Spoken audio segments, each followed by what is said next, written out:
你開機。開咗啦。點解我有紫菜湯我可以分一半你食？點解你有牛肉卷唔可以分一半我食？牛肉卷我帶過嚟係因為我冇食飯，我諗住牛肉卷係我嘅午餐，但係我嚟到之後，你同我講你有紫菜湯，飲咗紫菜湯我就飽啦，咁我就唔使食牛肉卷啦。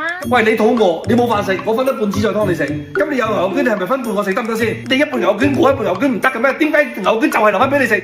我可以分半紫菜湯你食咧？你話紫菜湯多啊嘛，你係咪已經食唔晒先？我唔係食唔晒，大佬，我食幾多次呢個我食得晒㗎。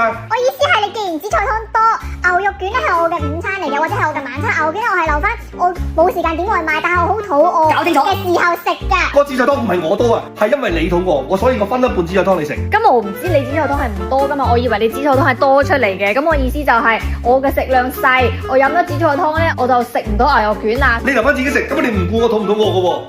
你顧你自己飽得咯喎。你冷靜聽我講。我冷靜唔到。你冷靜。我頭先入門，你問我食飯未？我話未。我話但係我帶咗牛肉卷，然之後咧你就話，唔使啦，有紫菜湯，你飲紫菜湯得啦。咁飲紫菜湯我就唔整牛肉卷啦，因為咧我嘅食量咧飲咗紫菜湯我就食唔到牛肉卷啦。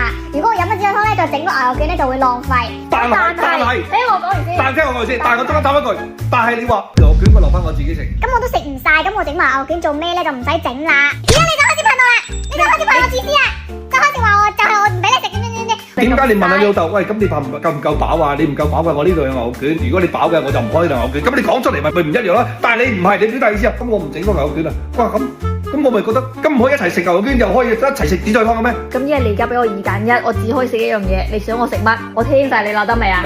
你究竟你想我食乜？我食牛肉卷我就唔食你紫菜湯啦。我食你紫菜湯我就唔食牛肉卷啦。我只係唔想浪費。咁我幫你食半條牛肉卷咪得咯？你知唔知半條牛肉卷其實已經係我一餐嘅量啦？你而家加多碗湯俾我，我已經食唔晒啦。我意思係，咁我唔夠飽啊，大佬啊！咁點解你唔可以留翻半條牛肉卷你自己食，俾半條牛肉卷啊老豆食？咁啊老豆點解可以俾一碗紫菜湯你食？點解你唔可以分一半牛肉卷我食 ？OK， 唔錯啦，而家浪費我都浪費，就算我一啖食唔到都整。滿意未啊？牛肉卷加雞蛋湯啊！我呢個講咁多嘢你先分，呢個係咪唔係好道德咧？過程唔重要，結果先係最重要嘅。耶！